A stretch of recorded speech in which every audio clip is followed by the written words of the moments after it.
The Renton family was never very religious. Motor racing, however, was in our blood.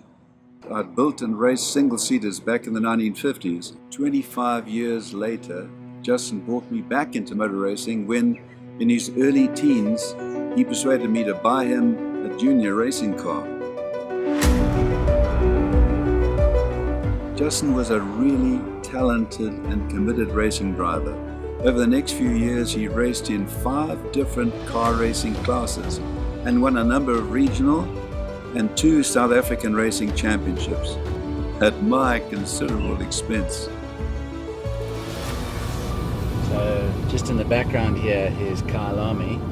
This is where I spent many a day in my youth honing my racing skills and wanting that to be my long-term career.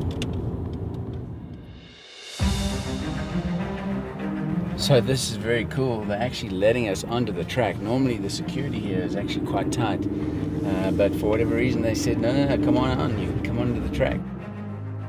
At age 16, I was hooked on motorsport. I loved the speed, I loved the sport, and so I even wanted to make it my long-term career. I remember coming down this hill here doing over 250 kilometers an hour and actually spinning off. But this is a cool memory, seeing this track again.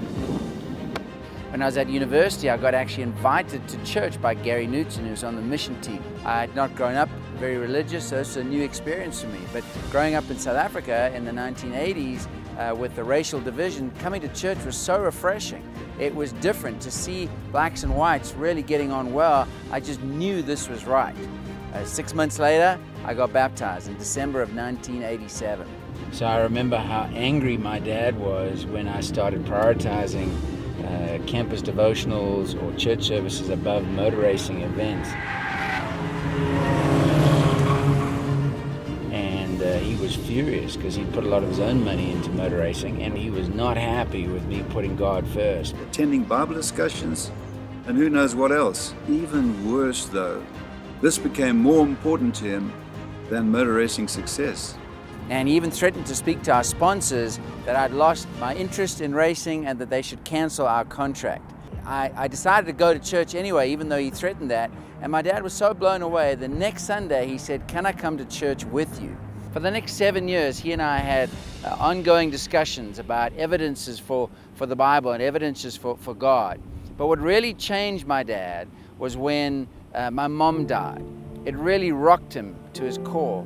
And at the funeral, I turned to my dad and said, "Dad, now it's time for you to start studying the Bible." Justin's strange change of priorities and the shock of losing my wife led me, reluctantly at first, to start studying the Bible myself.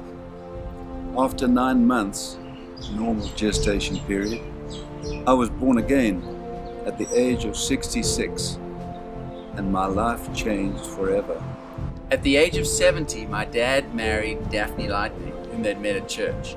And now, 16 years later, they both serve as deacons in the Cape Town Church of Christ. It is truly amazing how God works through all circumstances to bring people to Him and grow their faith.